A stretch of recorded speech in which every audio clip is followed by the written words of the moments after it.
La paciencia, una obra de San Agustín de Hipona. Capítulo 1. La paciencia de Dios. La virtud del alma que se llama paciencia es un don de Dios tan grande que Él mismo, que nos la otorga, pone de relieve la suya cuando aguarda a los malos hasta que se corrijan, así aunque Dios nada puede padecer, y el término paciencia se deriva de padecer, patientia apatiendo. No solo creemos firmemente que Dios es paciente, sino que también lo confesamos para nuestra salvación. Pero ¿quién podrá explicar con palabras la calidad y grandeza de la paciencia de Dios, que nada padece pero tampoco permanece impasible? E incluso aseguramos que es pacientísimo. Así pues, su paciencia es inefable como lo es su celo, su ira y otras cosas parecidas. Porque si pensamos estas cosas a nuestro modo, en Él ciertamente no se dan así. En efecto, nosotros no sentimos ninguna de estas cosas sin molestias, pero no podemos ni sospechar que Dios, cuya naturaleza es impasible, sufra tribulación alguna. Así, tiene celos sin envidia, ira sin perturbación alguna, se compadece sin sufrir, se arrepiente sin corregir una maldad propia. Así es, paciente sin pasión. Pero ahora voy a exponer, en cuanto el Señor me lo conceda y la brevedad del presente discurso lo consienta, la naturaleza de la paciencia humana, de modo que podamos comprenderla y también procuremos tenerla. Capítulo 2. La auténtica paciencia humana y su utilidad. La auténtica paciencia humana, digna de ser alabada y de llamarse virtud, se muestra en el buen ánimo con el que toleramos los males, para no dejar de mal humor los bienes que nos permitirán conseguir las cosas mejores. Pues los impacientes, cuando no quieren padecer cosas malas, no consiguen escapar de ellas, sino sufrir males mayores. Pero los que tienen paciencia prefieren soportar los males antes que cometerlos, y no cometerlos antes que soportarlos. Aligeran el mal que toleran con paciencia y se libran de otros peores, en los que caerían por la impaciencia. Pues los bienes eternos y más grandes no se pierden mientras no se rinden a los males temporales y mezquinos, porque no son comparables los padecimientos de esta vida con la gloria futura que se ha de revelar en nosotros. Y también lo que en nuestra tribulación es temporal y leve, de una forma increíble, nos produce un peso eterno de gloria. Capítulo 3. La paciencia de los malvados. Veamos pues, carísimos, qué duros trabajos y dolores soportan los hombres por las cosas que aman, viciosamente, y cómo se juzgan más felices con ellas cuanto más infelizmente las codician. Qué de cosas peligrosísimas y muy molestas afrontan con suma paciencia, por unas falsas riquezas, unos vanos honores o unas pueriles satisfacciones. Los vemos hambrientos de dinero, de gloria y de lascivia, y para conseguir esas cosas tan deseadas y una vez adquiridas no carecer de ellas, soportar, no por una necesidad inevitable, sino por una voluntad culpable, el sol, la lluvia, los hielos, el mar y las tempestades más procelosas, ¿no? Las asperezas y incertidumbres de la guerra, golpes y heridas crueles, llagas horrendas. Incluso estas locuras les parecen, en cierto modo, muy lógicas. Capítulo 4. Todo eso lo alaban los necios. Efectivamente, se piensa que la avaricia, la ambición, la lujuria y otros 1000 pasatiempos más son cosas inocentes, mientras no sirvan de pretexto para cometer algún delito o un crimen prohibido por las leyes humanas. Es más, cuando alguien soportó grandes trabajos y dolores sin cometer fraude para adquirir o aumentar su dinero, para alcanzar o mantener sus honores, o para luchar en la palestra o cazar, o para exhibir algo plausible en el teatro, no parece una nonada dejar sin reprensión esa vanidad popular, sino que es exaltada con las mayores alabanzas, como está escrito, porque se alaba al pecador en los apetitos de su alma. pues la fuerza de los deseos lleva a tolerar trabajos y dolores, y nadie acepta espontáneamente lo que causa dolor, sino por aquello que causa placer. Mas, como digo, se juzgan lícitas y permitidas por las leyes esas apetencias por las que soportan con la mayor paciencia trabajos y asperezas, los que inflamados por ellas tratan de satisfacerlas. Capítulo 5. Aguante feroz de Catilina y los malhechores. ¿Y qué decir cuando los hombres soportan grandes calamidades no para castigar crímenes notorios, sino para perpetrarlos? No nos cuentan los escritores de literatura civil de cierto nobilísimo parricida de la patria que podía soportar el hambre, la sed y el frío, y que su cuerpo podía tolerar el ayuno, el frío, el insomnio más de lo que nadie pudiera creer, y que diré de los ladrones que, cuando acechan a los viandantes, pasan noches sin dormir y para asaltar a los inocentes transeúntes someten su alma dañada y su cuerpo a todas las inclemencias del cielo.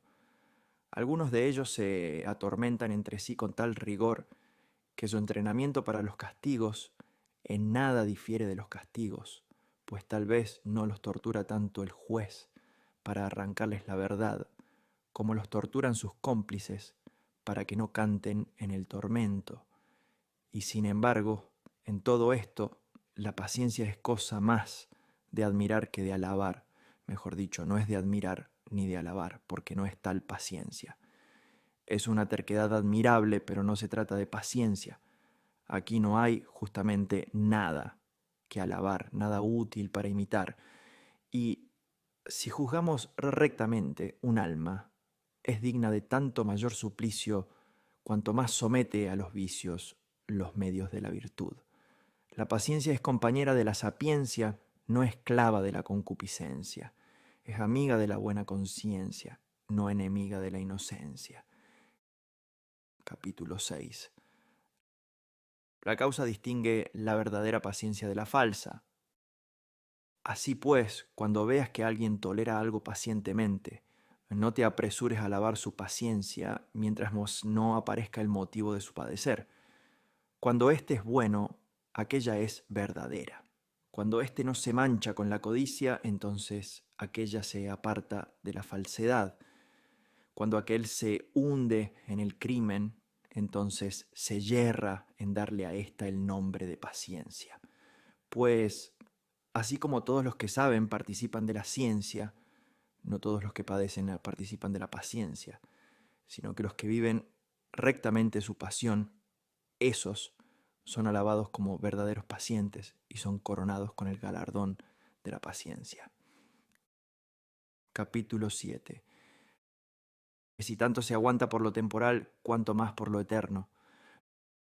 Los humanos, por esta vida temporal y su salud, toleran males horrendos de modo admirable, incluso por sus pasiones y sus crímenes. Así nos amonestan cuánto hemos de sufrir por una vida buena, para que luego pueda ser eterna, y sin ningún límite de tiempo ni detrimento de nuestro interés, con una felicidad verdadera y segura. El Señor ha dicho, en vuestra paciencia poseeréis vuestras almas. No dijo, poseeréis vuestras fincas, vuestras honras y vuestras lujurias, sino vuestras almas. Si tanto sufre el alma para alcanzar la causa de su perdición, ¿cuánto debe sufrir para no perderse? Y, para mencionar algo que no es pecaminoso, si tanto sufre por la salud de su cuerpo en las manos de los médicos que cortan o cauterizan, ¿cuánto debe sufrir por su salvación entre los arrebatos de sus enemigos? Los médicos tratan el cuerpo con tormentos para que no muera, pero los enemigos nos amenazan con castigos y la muerte corporal para empujarnos al infierno donde mueran cuerpo y alma. Verdad es que miramos más prudentemente por el propio cuerpo cuando despreciamos su salud temporal por la justicia, y por la justicia toleramos con paciencia los castigos y la muerte, porque de la redención última y definitiva del cuerpo habla el apóstol cuando dice, dentro de nosotros gemimos esperando la adopción de hijos, la redención de nuestro cuerpo. Después prosigue: en esperanza hemos sido salvados. Pero la esperanza que se ve no es esperanza, ya que lo que uno ve, ¿cómo lo espera? Y si esperamos lo que no vemos, por la paciencia lo esperamos. Capítulo 8. Práctica de la paciencia en el cuerpo y el alma. Así pues, cuando nos torturan algunos males, pero no nos destruyen las malas obras, no solo poseemos nuestra alma por la paciencia, sino que cuando por la paciencia se aflige y se sacrifica el cuerpo temporalmente, se lo recupera con una salud y una seguridad eterna. Y por el dolor y la muerte se conquista una salud inviolable y una inmortalidad feliz. Por eso Jesús, al exhortar a sus mártires a la paciencia, les prometió también la integridad futura del mismo cuerpo, que no ha de perder, no digo ya un miembro, sino ni siquiera un pelo. En verdad os digo, dice, que no perecerá un cabello de vuestra cabeza. Y como dice el apóstol, nadie tuvo jamás odio a su carne. Vele, pues, el hombre fiel más por la paciencia que por la impaciencia, por la salud de su carne, y compare los dolores del presente, por grandes que sean, con la inestimable ganancia de la incorrupción futura. Así pues, aunque la paciencia sea una virtud del espíritu, el alma ha de practicarla tanto en sí misma como en su cuerpo. En sí misma se practica la paciencia cuando, mientras el cuerpo permanece ileso e intacto, y se lo incita a una acción desafortunada como una torpeza de obra, o se le invita de palabras a ejecutar o decir algo que no es conveniente o decente, y sufre con paciencia todos los males para no cometer mal alguno de palabra o de obra. Capítulo 9. La paciencia del espíritu. Por esta paciencia toleramos el que nuestra felicidad se difiera en medio de los escándalos de este mundo, aun cuando nuestro cuerpo permanezca sano. Por eso se dijo lo que antes recordé: si esperamos lo que no vemos, por la paciencia lo esperamos. Con esta paciencia toleró el santo rey David los oprobios de quien le injuriaba, y pudiendo vengarse con facilidad, no solo no lo hizo, sino que reprimió a otro que se dolió y sobresaltó por él, y ejercitó su poder real más bien para prohibir la venganza que para ejecutarla. Entonces su cuerpo no estaba afligido por enfermedad o herida alguna, pero se reconocía el tiempo de la humillación, y se aceptaba la voluntad divina por la que se bebía con espíritu paciente la amargura de las afrentas. Esta paciencia nos enseñó el Señor cuando, irritados los siervos por la mezcla de la cizaña y queriendo arrancarla, dio la contestación del pater familias: dejad que ambas crezcan hasta la siega. Conviene soportar con paciencia lo que no se puede suprimir sin violencia. El mismo Jesús nos presentó y mostró el ejemplo de esa paciencia cuando, antes de la pasión de su cuerpo, toleró los hurtos de su discípulo Judas, antes de declararle traidor y antes de experimentar las cadenas, la cruz y la muerte. No negó el ósculo de paz a los labios falsos de su discípulo. Todo esto y mucho más, que sería largo citar, corresponde a esa especie de paciencia con que el alma tolera pacientemente en sí misma no sus pecados, sino cualquier mal exterior, conservando intacto su cuerpo. Capítulo 10. La paciencia en los males exteriores. Hay otra especie de paciencia por la que el alma tolera cuanto de molesto y áspero ocurre en los padecimientos del cuerpo, pero no como los necios y hombres malos que sufren para conseguir vanidades o perpetrar crímenes, sino por la justicia, como lo definió el Señor. Con ambos modos de paciencia lucharon los santos mártires, pues los impíos los llenaron de oprobios, y de ese modo el alma sola toleró sus llagas, quedando allí intacto el cuerpo. Pero también ataron sus cuerpos, los encarcelaron, los afligieron con hambre y sed, los atormentaron, los cortaron, los despedazaron, los quemaron y asesinaron.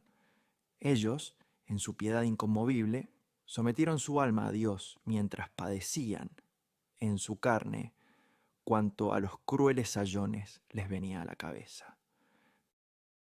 Pero mayor es el combate de la paciencia cuando no se trata de un enemigo visible, que con la persecución y el furor incita al mal, y que resulta vencido pública y abiertamente por el mártir que se niega a consentir. Se trata del mismo diablo que se vale de los hijos de la infidelidad, como de sus propios instrumentos, para perseguir a los hijos de la luz, mientras combate también por sí mismo ocultamente y empuja con furor para que se diga o haga algo contra Dios. Capítulo 11. Paciencia del santo Job. El santo Job toleró a este demonio cuando fue atormentado con ambas tentaciones, pero en ambas salió victorioso con el vigor constante de la paciencia y con las armas de la piedad. Primero perdió cuanto tenía, pero con el cuerpo ileso, para que cayese el ánimo antes de atormentarle en la carne, al quitarle las cosas que más suelen estimar los hombres, y dijese contra Dios algo, al perder aquellas cosas por las que se pensaba que Job servía a Dios. Fue afligido también con la pérdida instantánea de todos sus hijos, de modo que los que recibió uno a uno los perdiera de una vez, como si su mayor número no se le hubiera otorgado para mostrar la plena felicidad, sino para acumular calamidad. Al padecer todas estas cosas, permaneció inconmovible en su Dios, apegado a su divina voluntad, pues a Dios no podía perderle sino por su propia voluntad. Perdió las cosas, pero retuvo al que se las quitó para encontrar en él lo que permanece para siempre, pues tampoco se las había quitado el que tuvo voluntad de dañar, sino el que había dado la potestad de tentar. Capítulo 12. Job fue más cauto que Adán. Entonces el enemigo se ensañó con el cuerpo, no en las cosas externas al hombre, sino que hirió cuanto pudo al hombre mismo. De la cabeza a los pies ardían los dolores, manaban los gusanos, corría la purulencia. Pero el espíritu permanecía íntegro en un cuerpo pútrido y toleró, con una piedad inviolable y una paciencia incorruptible, los horribles suplicios de la carne que se corrompía. La esposa estaba presente, pero no ayudaba nada al marido, sino que más bien le impulsaba a blasfemar contra Dios. No se la había llevado el diablo con los hijos como hubiera hecho un ingenuo en el arte de hacer daño, pues en Eva había aprendido cuán necesaria era la esposa al tentador. Solo que ahora no encontró otro Adán a quien pudiera seducir por medio de la mujer. Más cauto fue Job en los dolores que Adán entre flores. Este fue vencido en las delicias, aquel venció en las penas, este consintió en las dulzuras, aquel resistió en las torturas. Estaban también presentes los amigos, pero no para consolarle en el mal, sino para hacerle sospechoso del mal, pues no podían creer que el que tanto padecía pudiera ser inocente, y su lengua no callaba lo que su conciencia ignoraba. Así, entre los crueles tormentos del cuerpo, el alma se cubría de falsos oprobios, pero Job toleró en su carne los propios dolores y en su corazón los ajenos errores. A la esposa corrigió en su insensatez y a los amigos enseñó la sapiencia y en todo conservó la paciencia. Capítulo 13. La impaciencia de los donatistas. Miren este ejemplo. Los que a sí mismos se propinan la muerte cuando son invitados a la vida y al quitarse la vida presente renuncian a la futura, pues si fuesen obligados a negar a Cristo o a hacer algo contra la justicia, como los verdaderos mártires, todo lo deberían soportar con paciencia antes de suicidarse con impaciencia. Si el suicidio pudiera admitirse, para huir de las calamidades, el mismo santo Job se habría suicidado para huir de tantos males, de la crueldad diabólica contra sus bienes, sus hijos y sus miembros. Pero no lo hizo. Lejos de nosotros pensar que un varón prudente haría en sí mismo lo que ni siquiera sugirió la mujer imprudente. Si lo hubiera sugerido, hubiese tenido que escuchar lo que escuchó cuando sugirió la blasfemia. Has hablado como una mujer necia. Si hemos recibido de manos del Señor los bienes, no hemos de aceptar los males, y si Job hubiese perdido la paciencia, ya blasfemando como ella pretendía, ya suicidándose como ella no se atrevió a sugerir, entonces hubiese muerto y sería contado entre aquellos de los que se dijo, ay de los que perdieron la paciencia. En lugar de evitar el castigo, lo hubiera aumentado, pues tras la muerte de su cuerpo hubiera incurrido en el suplicio de los blasfemos, de los homicidas y de los que son más que parricidas, pues un parricida es más criminal que un homicida, pues no mata solo a un hombre, sino también a un allegado, y entre los parricidas tanto es uno más criminal, cuanto más allegado es aquel a quien mata. Pues peor es, sin duda, el suicida, ya que nadie es tan cercano al hombre como el hombre mismo. ¿Qué es, pues, lo que hacen esos infelices que con el suicidio buscan la gloria de los mártires? Aquí sufren las penas que ellos mismos se infligen y después sufrirán las que les son debidas por su impiedad contra Dios y por la crueldad que contra sí mismos ejercieron. Si sufrieran persecución por dar verdadero testimonio de Cristo y se suicidaran para huir de los perseguidores, con razón se les diría, ay de los que perdieron la paciencia. ¿Cómo se daría un premio justo a la paciencia si se corona el dolor con la impaciencia? ¿O cómo se tendrá por inocente al que se dijo, amarás al prójimo como a ti mismo, si comete homicidio contra sí mismo, cuando se le prohíbe cometerlo contra el prójimo? Capítulo 14. La paciencia de los justos. Oigan pues, los santos, los preceptos de paciencia que da la Escritura Santa. Hijo, al entrar al servicio de Dios, mantente en justicia y temor, y prepara tu alma para la tentación. Humilla tu corazón y aguanta, para que al final florezca tu vida. Acepta todo lo que te sobrevenga, aguanta en el dolor y sé paciente con humildad, porque se prueba a fuego el oro y la plata, pero los hombres se hacen aceptables en el camino de la humillación. Y en otro lugar se dice, Hijo, no decaigas en la disciplina del Señor, ni desmayes cuando seas reprendido por Él, pues al que Dios ama, le castiga, y azota a todo hijo que le es aceptable. Aquí se dice hijo aceptable como arriba se dijo hombres aceptables, pues es muy justo que los que fuimos expulsados de la felicidad primera del paraíso por una apetencia contumaz de las delicias, seamos aceptados de nuevo por la paciencia humilde de los trabajos. Hemos sido fugitivos por hacer el mal, pero seremos acogidos por padecer el mal, porque allí delinquimos contra la justicia y aquí sufrimos por la justicia. Capítulo 15. La paciencia don de Dios.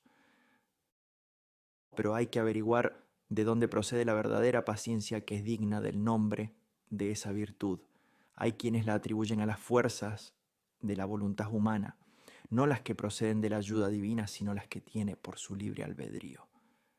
Pero este es un error soberbio, propio ricos, de los que se dice en el Salmo, oprobio para los ricos y humillación para los soberbios. No es esta la paciencia de los pobres, que no perecerá jamás. Estos pobres reciben la paciencia de aquel rico a quien decimos, tú eres mi Dios, porque no necesitas de mis bienes. De Él procede todo regalo óptimo y todo don perfecto. A Él clama el menesteroso y el pobre, que alaba su nombre y pidiendo, llamando y buscando dice, Dios mío, líbrame de la mano del pecador y de la mano del transgresor de la ley y del malvado, porque tú eres mi paciencia, Señor, esperanza mía desde mi juventud. Los que van sobrados y se avergüenzan de mendigar a Dios para no recibir de Él la verdadera paciencia, se glorían de la suya, que es falsa, y quieren confundir el consejo del pobre, porque Dios es su esperanza. No se acuerdan que son hombres y que pagan excesivo tributo a su voluntad, que es humana. Por eso incurren en lo que está escrito: maldito el hombre que pone su confianza en el hombre. Por lo que, aunque toleren con una voluntad tan soberbia cosas duras y ásperas, para complacer a los hombres, o para no sufrir cosas peores, o para su propia complacencia, o por amor de su presunción, hay que decir de su paciencia lo que el apóstol Santiago dice de cierta sabiduría. Esta sabiduría no desciende de arriba, sino que es terrena, animal y diabólica. ¿Por qué no ha de ser falsa la paciencia de los orgullosos como lo es su sabiduría? El que da la verdadera sabiduría da también la verdadera paciencia. A él es a quien canta aquel pobre de espíritu. A Dios está sujeta mi alma, porque de él procede mi paciencia. Capítulo 16. La voluntad se basta para la injusticia, no para la justicia. Pero replicarán algunos y dirán: si la voluntad humana, sin el auxilio de Dios, con las solas fuerzas del libre albedrío, realiza tantas fechorías y delitos, ya en el alma, ya en el cuerpo, para gozar de esta vida mortal y del deleite del pecado, ¿por qué esa voluntad, con esas mismas fuerzas del libre albedrío y sin requerir la ayuda divina, no se ha de bastar a sí misma, con sus posibilidades naturales para tolerar, con perfecta paciencia, por la justicia y la vida eterna, cuantos trabajos y dolores se presenten, si se basta la voluntad de los malvados sin la ayuda de Dios para ejercitarse en los tormentos en pro de la iniquidad, antes de ser atormentados por extraños, y es apta la voluntad de los amantes del destierro de esta vida para perseverar sin la ayuda de Dios en la mentira, entre los tormentos más atroces y prolongados, para evitar una muerte que les amenaza si confiesan sus crímenes. No será la voluntad capaz, si no le prestan la fuerza de lo alto, de tolerar cualquier dolor por el encanto de la justicia o por amor a la vida eterna. Capítulo 17. La caridad es la fortaleza de los justos. Los que así hablan no entienden que el inicuo es tanto más duro para tolerar cualquier aspereza, cuanto mayor es en él el amor del mundo, y que el justo es tanto más fuerte para tolerar cualquier aspereza, cuanto mayor es en él el amor de Dios. Ahora bien, el amor del mundo tiene su origen en el albedrío de la voluntad, su crecimiento en el deleite del placer y su confirmación en el lazo de la costumbre. En cambio, la caridad de Dios se ha difundido en nuestros corazones, no de nuestra cosecha, sino por el Espíritu Santo que se nos ha dado.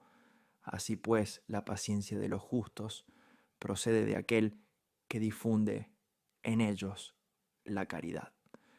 Al alabar y recomendar esa caridad, el apóstol dice de ella, entre otros elogios, que todo lo tolera. La caridad, dice, es magnánima, y poco después todo lo tolera. Luego, cuanto mayor es en los santos la caridad de Dios, tanto más tolera por el amado. Y cuanto mayor es en los pecadores el amor del mundo, tanto más tolera por lo codiciado. Y por eso el origen de la paciencia verdadera de los justos es el mismo que el origen de la caridad de Dios en ellos. Y la fuente de la paciencia falsa de los malvados es la misma que la fuente del amor al mundo que hay en ellos. Y por eso dice el apóstol Juan: no améis al mundo ni las cosas que hay en el mundo. Si alguien ama al mundo, el amor del Padre no está en él, porque todo lo que hay en el mundo es concupiscencia de la carne, concupiscencia de los ojos y ambición del siglo, cosas que no proceden del Padre sino del mundo.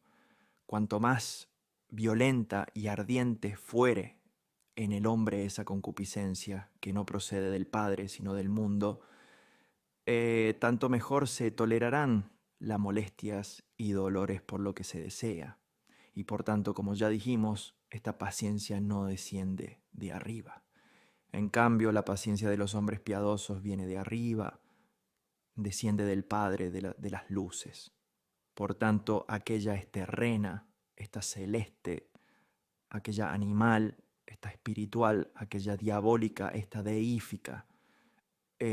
Porque la concupiscencia que hace que los pecadores sufran todo con pertinacia es del mundo, pero la caridad que hace que los que viven rectamente toleren todo con fortaleza es de Dios. Por eso, para esa paciencia falsa puede bastar la voluntad humana sin la ayuda divina, y es tanto más fuerte cuanto más apasionada, y tanto mejor tolera los males cuanto ella se hace peor. Por el contrario, para la paciencia verdadera no se basta la voluntad humana si no es ayudada e inflamada desde arriba, porque el Espíritu Santo es su fuego, y si no se enciende con él, para amar el bien impasible, no puede tolerar el mal que padece. Capítulo 18. La verdadera paciencia procede de Dios, que es caridad. Según atestiguan los oráculos divinos, Dios es caridad, y quien permanece en la caridad permanece en Dios y Dios en él. Pero el que pretende poseer la caridad de Dios sin la ayuda de Dios, ¿qué otra cosa pretende sino que puede poseer a Dios sin Dios? ¿Quién dirá esto, siendo cristiano, cuando nadie, en su sano juicio, se atrevería a decirlo? La verdadera, piadosa, fiel paciencia dice exultante, según el apóstol, por boca de los santos, ¿quién nos separará del amor de Cristo? La tribulación, la angustia, la persecución, el hambre, la desnudez, el peligro o la espada. Como está escrito, que por ti somos mortificados todo el día y hemos sido destinados como ovejas a la muerte. Pero en todo esto vencemos totalmente por aquel que nos amó, no por nosotros, sino por aquel que nos amó. Luego continúa y añade, pues estoy cierto que ni la muerte, ni la vida, ni los ángeles, ni los principados, ni las potestades, ni el presente, ni el futuro, ni la altura, ni la profundidad, ni criatura otra alguna, podrá separarnos del amor de Dios que está en Cristo Jesús, Señor nuestro. Esta es aquella caridad que se ha difundido en nuestros corazones, no de nuestra cosecha, sino por el Espíritu Santo que se nos ha dado. Por el contrario, la concupiscencia de los malos, de la que proviene su falsa paciencia, no procede del Padre, sino del mundo, como dice el apóstol Juan. Capítulo 19. ¿La concupiscencia procede del mundo o de la mala voluntad? Quizá aquí diga alguien, si la concupiscencia de los malos, por la cual toleran todos los males por el objeto apetecido, procede del mundo, ¿por qué se dice que procede de su voluntad? Como si ellos mismos no fuesen del mundo, cuando aman al mundo, abandonando al que hizo el mundo. Pues sirven a la criatura antes que al Creador, que es bendito por los siglos. O tal vez por esto el apóstol Juan designó con el término mundo a los amantes del mundo, y entonces la voluntad del mundano procede, sin duda, del mundo. O quizá con este nombre designó el cielo y la tierra y cuanto en ellos se contiene, esto es, el conjunto universal de las criaturas, y entonces la voluntad de la criatura es la del mundo, pues no es la del Creador. Por lo que el Señor dice a estos, vosotros sois de abajo, mientras que yo soy de arriba. Vosotros sois de este mundo, yo no soy de este mundo. Pero a los apóstoles les dijo, si fueseis de este mundo, el mundo amaría lo que es suyo. Pero para que no se arrogasen más de lo que permitían sus posibilidades, pensando que este no ser del mundo era obra de la naturaleza y no de la gracia, añadió, y porque no sois del mundo, sino que yo os elegí del mundo, por eso el mundo os odia. Por tanto, eran del mundo, pues para que no fuesen del mundo, fueron elegidos del mundo. Capítulo 20. La gracia es previa a los méritos. El apóstol nos presenta esa elección como una gracia, no por los méritos previos de unas buenas obras, cuando dice, En ese tiempo el resto han sido salvados por elección de gracia. Y si por la gracia, ya no es por las obras, de otro modo, la gracia ya no es gracia. Esta es la elección de gracia, es decir, la elección por la que los hombres son elegidos por gracia de Dios. Esta es, repito, la elección de la gracia, por la que todos los buenos méritos del hombre se anticipan. Si se otorga por algún mérito bueno, ya no se da gratuitamente, sino según justicia, y entonces no está bien dado el nombre de gracia, porque como dice también el mismo apóstol, la paga no se da por gracia, sino que es lo que se debe. Para que sea verdadera gracia, esto es, gratuita, nada ha de encontrar en el hombre que se le deba por mérito, lo que se entiende muy bien en aquello que se dijo, por nada fueron salvados. De hecho, es la gracia la que da los méritos, no se concede a los méritos, pues previene incluso a la fe de la que se originan las obras buenas, como está escrito, el justo vive de la fe. Además, esta gracia no solo socorre al justo, sino que también justifica al impío. Pero incluso cuando ayuda al justo y parece que es debida a sus méritos, tampoco deja de ser gracia, porque no hace sino coronar lo que ella misma donó. Pues por esta gracia, que precede todos los buenos méritos del hombre, no solo fue crucificado Cristo por los impíos, sino que murió por los impíos. Y antes de morir, eligió a los apóstoles, no porque fueran justos, sino para justificarlos a los que dijo, yo os elegí del mundo. Al decirles, no sois del mundo, para que no pensaran que nunca habían pertenecido al mundo, enseguida les añadió, pero yo os elegí del mundo.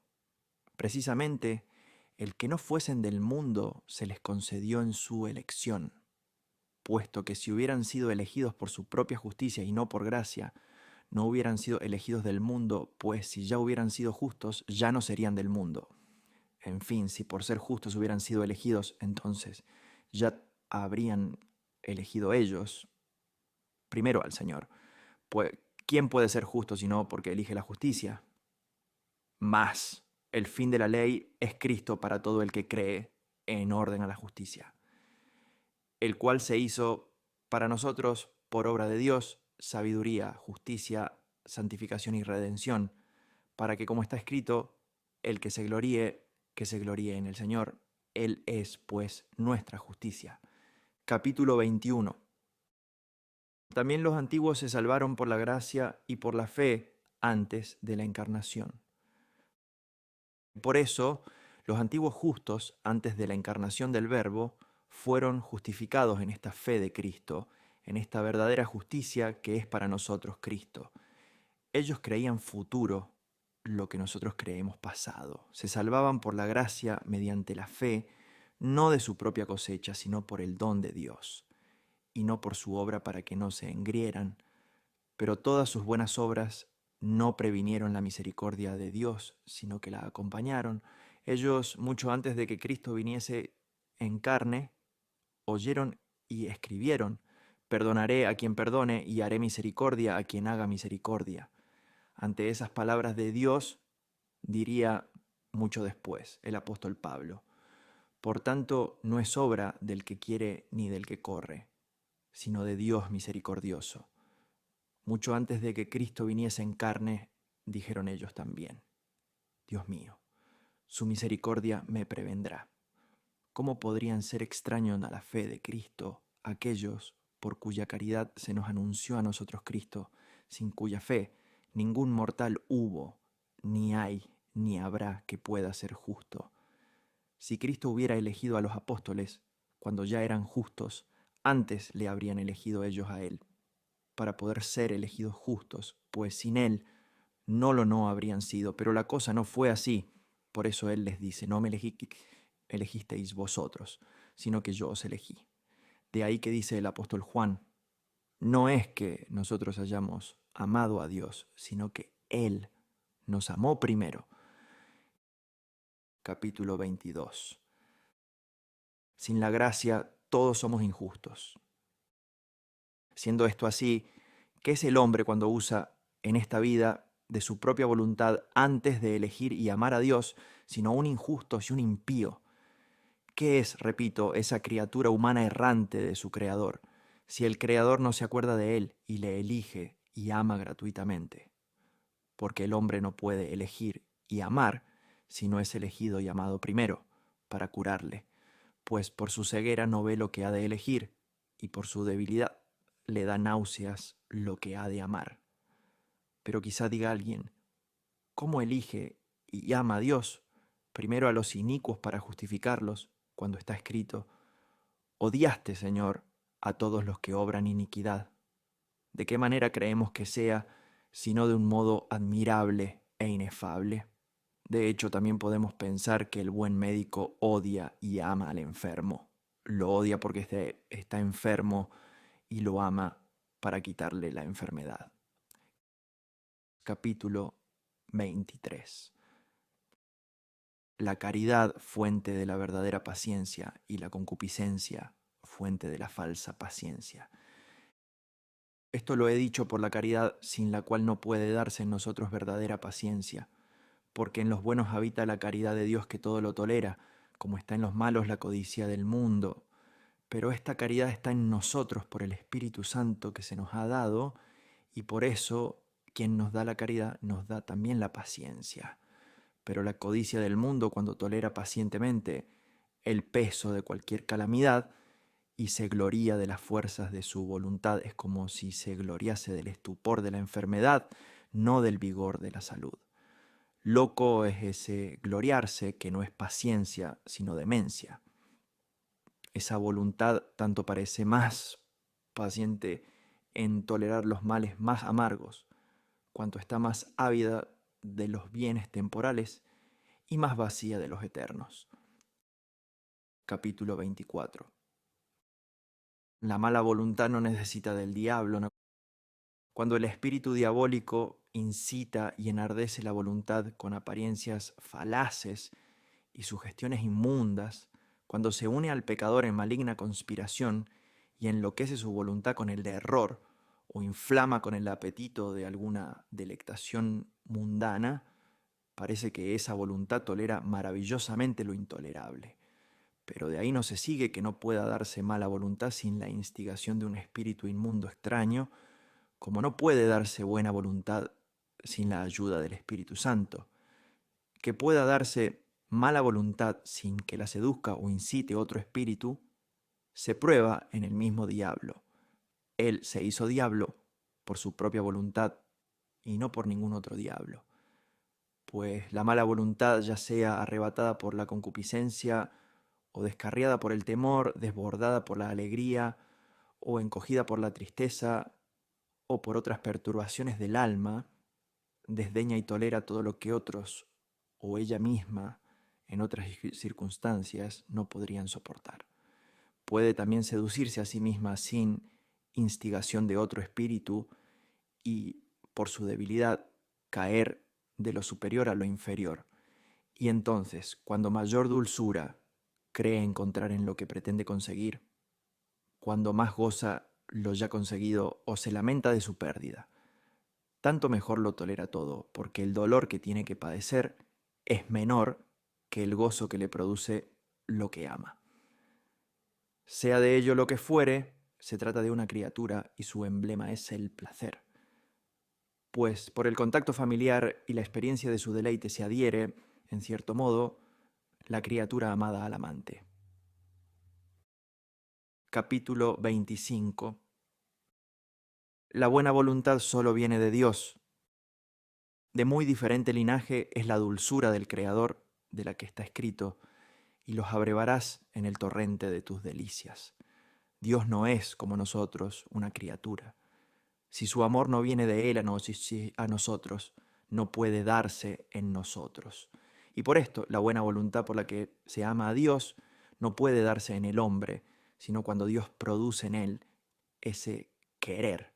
Esta buena voluntad, es decir, la voluntad sumisa fielmente a Dios, encendida con el fuego supremo de la santidad que ama a Dios y al prójimo por Dios, ya se trate del amor, del cual afirma el apóstol Pedro: Señor, tú sabes que te amo, o del temor del que dice el apóstol Pablo, con temor y temblor trabajad vuestra propia salvación, o de la alegría de la que dice, alegres en la esperanza y pacientes en la tribulación, o de la tristeza de la que dice que sufrió mucha por los hermanos.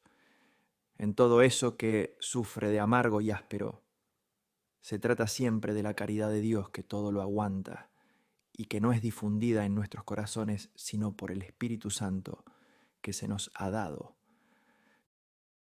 Capítulo 26. La paciencia, don de Dios, y la paciencia de los cismáticos. Por lo tanto, no puede dudar la piedad que la paciencia de los que toleran piadosamente es un don de Dios, como la caridad de los que aman santamente. Ni engaña ni yerra la Escritura, que no solo en el Antiguo Testamento nos presenta claros testimonios de esto, cuando se dice a Dios, tú eres mi paciencia, y también de Él procede mi paciencia, o cuando otro profeta dice que recibimos el espíritu de fortaleza, sino que también en las cartas apostólicas se lee, porque se os ha dado por Cristo no solo el creer en Él, sino también el padecer por Él. No se atribuya pues el alma noble lo que oye le fue regalado. Si pues alguien no tiene la caridad que pertenece a la unidad de espíritu y al vínculo de la paz, con el que se ciñe y reúne la Iglesia Católica, vive en el cisma y, para no renegar de Cristo, sufre tribulaciones, angustias, hambre, desnudez, persecución, peligros, cárceles, cadenas, tormentos, espada, o llamas, o fieras, o la misma cruz, por temor a la condenación y al fuego eterno. No hemos de condenar todo esto, antes bien, es muy laudable esa paciencia. No podemos decir que mejor le hubiera sido negar a Cristo para no padecer estas cosas que padeció confesándole, sino que quizá podemos pensar que le será más llevadero el juicio futuro, que si negando a Cristo hubiese evitado todas esas cosas. Pues aunque es verdad lo que dijo el apóstol, si entrego mi cuerpo para que arda, pero no tengo caridad, de nada me aprovecha. Así hemos de entender que nada le aprovecha para alcanzar el reino, aunque le hará más benigno el suplicio del juicio final. Capítulo 27. La paciencia del cismático como don de Dios. Con razón se puede preguntar si es un don de Dios o se ha de atribuir a las fuerzas de la voluntad humana la paciencia por la que el que vive separado de la Iglesia, no por el error que lo separó, sino por la verdad del sacramento y de la palabra que conservó, sufre las penas temporales por temor a incurrir en las eternas. Hemos de tener cuidado, no sea que si decimos que esta paciencia es don de Dios, los cismáticos que la tienen crean que pertenecen también al reino de Dios, o si negamos que sea don de Dios, se nos obligue a confesar que en la voluntad humana puede haber algo bueno sin la ayuda y el favor de Dios, porque es un bien que el hombre crea que será castigado con el suplicio eterno si niega a Cristo, y por esa fe tolera y desprecia el suplicio humano. Por eso no se ha de negar que se trata de un don de Dios, pero hay también que entender que son muy otros los dones de Dios a los hijos de aquella Jerusalén de arriba, que es libre y es nuestra madre. Capítulo 28. Diferentes dones de los hijos y de los desheredados. Los dones de los hijos son, en cierto modo, hereditarios, puesto que por ellos somos herederos de Dios y coherederos con Cristo. Los otros dones pueden recibirlos incluso los hijos de las concubinas, a los que se equiparan los judíos carnales, los cismáticos y los herejes, pues, aunque esté escrito, arroja a la esclava y a su hijo, pues no heredará el hijo de la esclava con mi hijo Isaac. Y Dios dijera a Abraham, por Isaac será nombrado tu linaje. Y el apóstol interpreta esto cuando dice, es decir, no son los hijos de la carne los hijos de Dios, sino que los hijos de la promesa serán contados en el linaje, para que entendiéramos que el el linaje de Abraham, según Isaac, pertenece a los hijos de Dios por Cristo. Esos son el cuerpo de Cristo y sus miembros, es decir, la iglesia de Dios una, verdadera, genuina, católica, que tiene la fe piadosa, aquella que obra por la caridad, no aquella que actúa por el orgullo o por el miedo. Sin embargo, cuando Abraham separó a los hijos de las concubinas de su hijo Isaac, les concedió algunos dones, no para nombrar los herederos, sino para no despedir los vacíos. Pues así leemos: dio a Abraham a su hijo todos sus bienes, y a los hijos de sus concubinas les otorgó dones, y los separó de su hijo Isaac. Si somos hijos de la Jerusalén libre, comprendamos que unos son los dones de los herederos y otros los de los desheredados. Herederos son aquellos a quienes se dijo: no habéis recibido el espíritu de servidumbre para caer de nuevo en el temor, sino que recibisteis el espíritu de los hijos de adopción, por el que clamamos: Abba, Padre. Capítulo 29. Premio eterno de la paciencia. Clamemos pues con espíritu de caridad hasta que lleguemos a la herencia en la que hemos de regalar eternamente. Seamos pacientes con un amor liberal, no con un temor servil. Clamemos mientras somos pobres hasta que por aquella herencia nos hagamos ricos. La mejor garantía que de esto recibimos es que Cristo se hizo pobre para enriquecernos. Al ser elevado Él a las riquezas eternas, fue enviado el Espíritu Santo para que inspirase en nuestros corazones los deseos santos.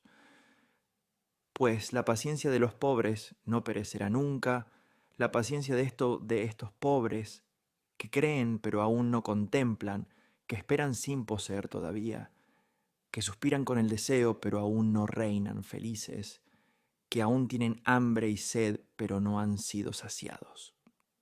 Y no es que allí vaya a haber paciencia, pues no habrá nada que tolerar, pero se dijo que no perecerá, porque no será estéril, puesto que su fruto será eterno, no perecerá nunca. Aquel que trabaja en vano, al ver que le engañó la esperanza con la que trabajaba, con razón dice: he perdido tanto trabajo. En cambio, el que llega a alcanzar lo prometido a su trabajo se dice exultante: no he perdido mi trabajo. Se dice que no ha perecido el trabajo, no porque sea eterno, sino porque no fue realizado en vano.